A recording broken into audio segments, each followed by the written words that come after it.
negócio e logo aparece a concorrência, isso mostra que o teu produto é bom.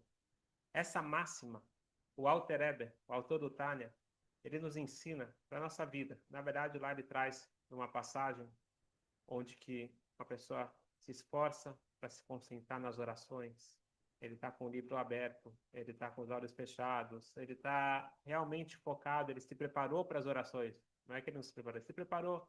E no ápice, quando ele chega na Amidá, no máximo da oração, na hora que ele deveria estar focado na conexão espiritual, começa a passar pela cabeça dele tudo o que ele deveria fazer ou não deveria fazer, e o pensamento dele começa a voar, e ele fica desapontado. O Alter Rebbe no Tânia não é um psicólogo, muito mais do que isso. Ele entra na nossa alma e ele vê a frustração. Eu me esforcei, eu quero me espiritualizar, eu quero evoluir, e de repente meus pensamentos não são puros, meus pensamentos não são elevados. Sabe o quê? Isso daqui não é para mim, eu sou uma pessoa baixa, eu não sou uma pessoa espiritualizada. Diz o Alter Rebbe, para tudo, relaxa, respira. Tá difícil? É um bom sinal. É um sinal excelente. Porque a sua argumentação, diz o Alter Rebbe, que eu não tenho valor, que minha reza não serve para nada, é uma argumentação verdadeira se eu fosse composto apenas de uma alma. Então, se eu fosse apenas uma alma tentando rezar, eu tento rezar e eu só penso em bobagem, então significa que eu não sou espiritualizado. Vem o Alter Rebbe e nos revela de jeito nenhum. Você não é uma persona, você é personagem duplo. Você tem o seu lado divino e o seu lado que ele chama de animal ou instintivo. Quando eu estou querendo me elevar espiritualmente e evoluir, esta é minha parte divina. Quando que a parte animal sente que a parte divina está evoluindo, realmente ela está chegando a algum lugar, ela vai atrapalhar. Ela vai fazer de tudo para colocar para baixo. Exatamente como acontece aí fora. Como eu disse, você abrir um negócio e tem concorrência, é um sinal maravilhoso. Sinal que teu produto foi validado. Sinal que tem busca, que tem demanda.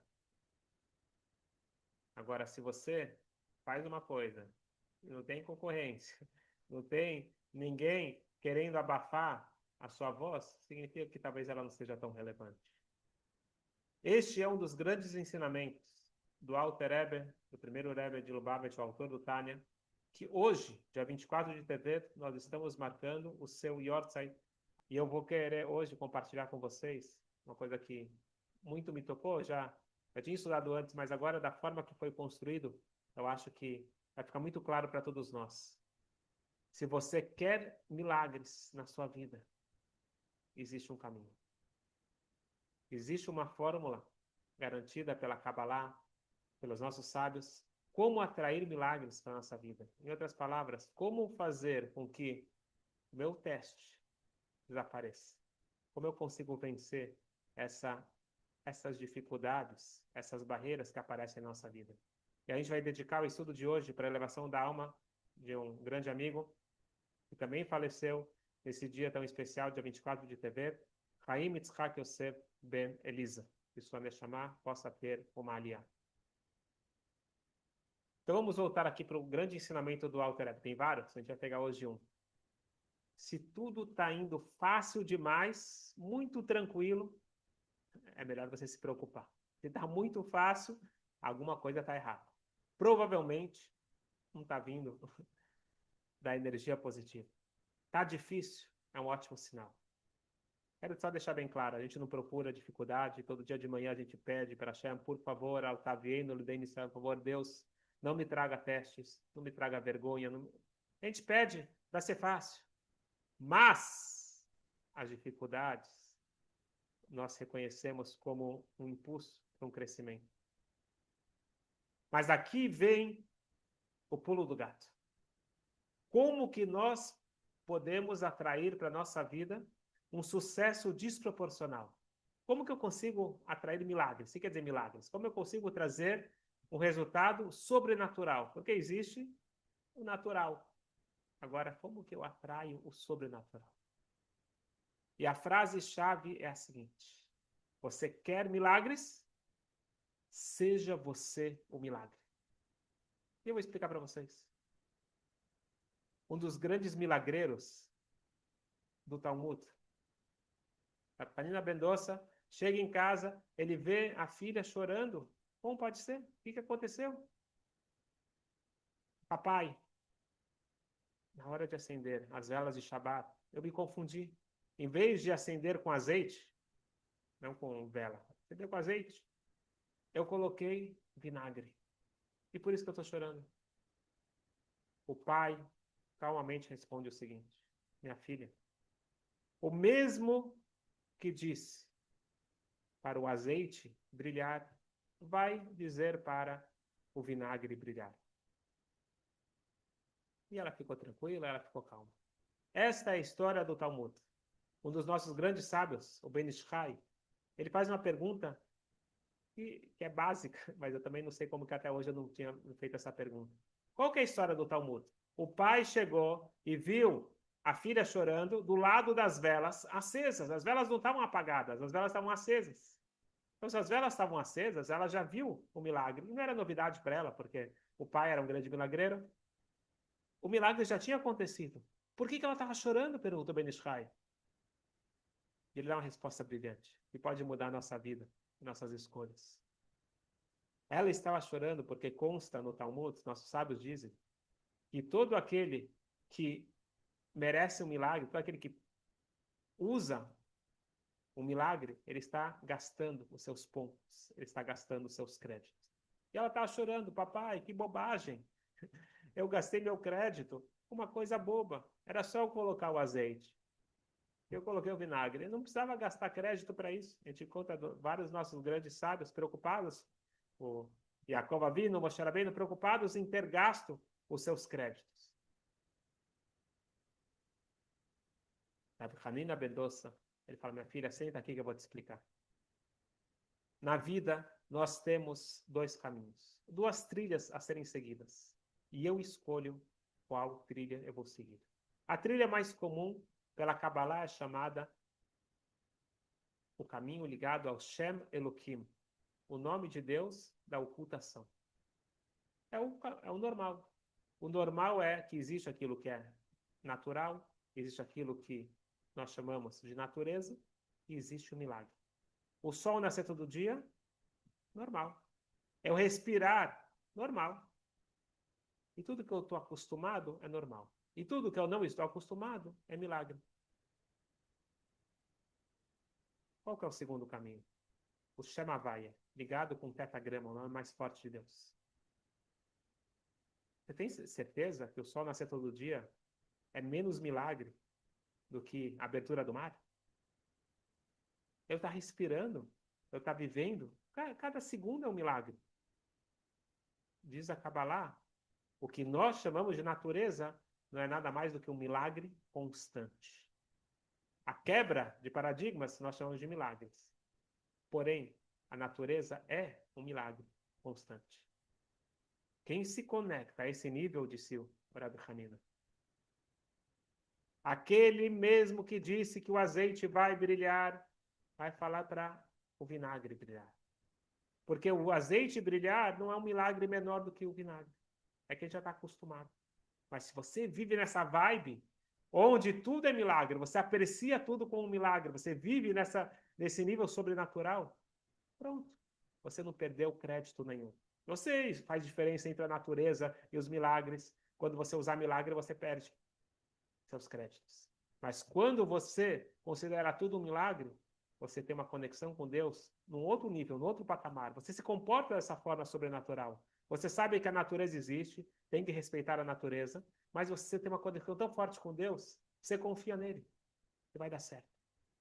Você se conecta com o Shemavaya, com o tetagrama. Pronto, acabou. Não tem que se preocupar. E assim ele acalmou a sua filha. Isso é muito importante para nós. Todos nós queremos milagres. Só que se nós queremos milagres, a gente precisa fazer alguma coisa diferente. Uma história que me tocou, eu escutei de um colega. O avô dele era Moshe Vyshetsky. Ele foi um dos grandes homens da resistência durante a Rússia comunista, a antiga União Soviética. Ele lutou lá para manter firme o judaísmo. E uma vez, no Farbrengen, uma reunião cacídica, uma pessoa começa a chorar e fala: Reb Moshe, eu preciso de uma brachá, eu preciso de uma bênção. Faz um lechaim e deseja um brachá especial para mim. E ele conta: eu quero me comprometer mais com o judaísmo, mas aqui é impossível, no comunismo, não tem como. Não tem como. Eu gostaria de cumprir Shabbat, de comer kasher, fazer as mitzvot, mas para isso eu preciso fazer aliá, eu preciso ir para Israel, eu preciso sair desse inferno para conseguir finalmente poder cumprir as mitzvot. E quando a gente fala que é difícil, não era apenas difícil. Quem fazia qualquer mitzvah destas, na época do comunismo, ele era no mínimo preso, no mínimo expulso do seu trabalho. Na maioria dos casos, infelizmente, mandado para a Sibéria ou executado. Era um alto sacrifício muito grande. E os Hassidim, aqueles discípulos que mantiveram o judaísmo firme lá, foi uma luta muito forte, foi um alto sacrifício que a gente chama o Messirut Nefesh.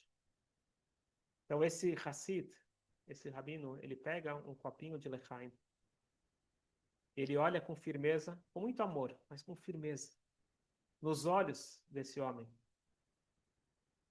Você está pedindo um milagre. Sair da Rússia, naquela época, não era menos do que um milagre. Quem pedia para sair da Rússia já era considerado um rebelde, ele era expulso do trabalho e tinha o visto negado. Era muito complicado. Então, o Ramoshi fala para ele, você está pedindo por um milagre. Se você está pedindo por um milagre, seja você o milagre. Você quer uma coisa sobrenatural? Se comporte também de uma forma sobrenatural. Eu sei que é muito difícil comer kasher. Eu sei que é muito difícil fazer o Shabat. Mas faça o impossível.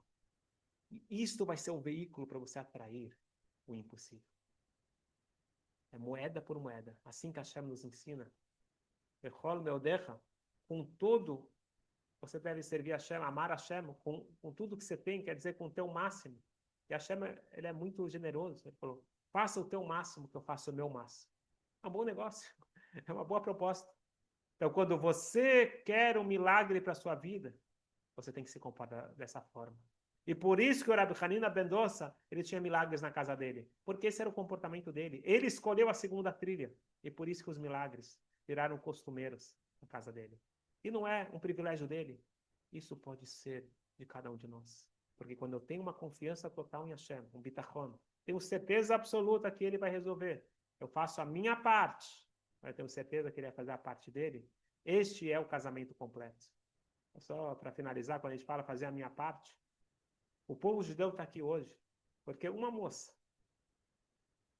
que não era judia, não nasceu judia, filha de um tirano, Pátia, a filha do faraó, ela decidiu ter uma atitude. E graças à atitude dela, nós estamos aqui. Todo mundo conhece a história que Moshe foi colocado no Nilo, numa cestinha, e ele estava chorando, e está escrito que tinha uma moça, a filha do faraó, ela estava tomando banho no Nilo, ela escuta a voz do jovem, assim que é escrito na Torá, escuta a voz de Moshe Rabbeinu, que na verdade tinha 3 meses, Batishlach etamatá, e ela esticou a sua mão.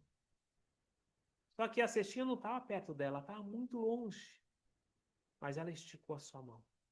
E dizem nossos sábios no Talmud que aconteceu um milagre, que a mão dela se esticou vários metros, até chegar na cestinha, e ela trouxe a cestinha, e o resto é história. A gente sabe que Moshe foi salvo por Batia, tanto é que o nome dele, Moshe, é o nome que Batia deu, não o nome que os pais deram, Tuvia.